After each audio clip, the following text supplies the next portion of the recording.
প্রিয় দর্শক, এই যে আপনারা দেখতে পাচ্ছেন বাংলাদেশ জামায়াত ইসলামীর ব্যাপক প্রচারণা চলছে। তো আমি এই মুহূর্তে আছি 25 কুড়িগ্রাম 1 আসনে নাগেশ্বরী উপজেলার রায়গঞ্জ ইউনিয়নে। তো এখানে বাংলাদেশ জামায়াত ইসলামীর নির্বাচনী প্রচারণা চলছে।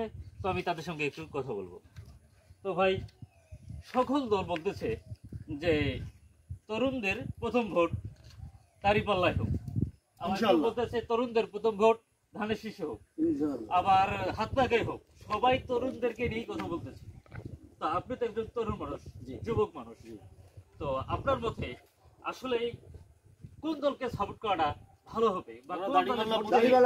দাড়িপাল্লা প্রতীক, বাংলাদেশ জামাত ইসলাম ন্যায় ইনসাফ প্রতিষ্ঠার জন্য দাড়িপাল্লা বাংলাদেশ জামাত ইসলাম কাজ করতেছে নিরলস ভাবে। মাঠে, গ্রামে, গঞ্জে, সব জায়গায়, হাটে বাজারে আমরা ছুটে বেড়াচ্ছি। দাড়িপাল্লা প্রতীক, ন্যায় ইনসাফ, ইসলাম কায়েম হোক, দিন প্রতিষ্ঠিত হোক, আল্লাহর দিন জমিনে প্রতিষ্ঠিত হোক। আমরা সর্বদাই এটাই চাচ্ছি, মানুষের ন্যায্য অধিকার আদায়, হক, এগুলো যেন প্রতিষ্ঠিত হয়। আমরা যেন এগুলো কাজ করতে পারি সততার সাথে, ইনসাফের সাথে, একজন সৎ নেতৃত্বের মাধ্যমে, সৎভাবে। সৎ লোক চাই, সৎ শাসন চাই, এটাই আমরা কামনা করতেছি। মাশাআল্লাহ।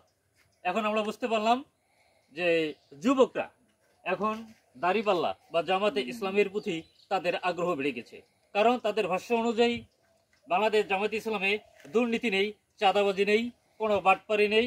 এজন্য তারা একজন সৎ যোগ্য ব্যক্তিকে নির্বাচন করতে চায়, সৎ দলকে আনতে চায়। এজন্য তারা বাংলাদেশ জামাত ইসলামকে সাপোর্ট করছে।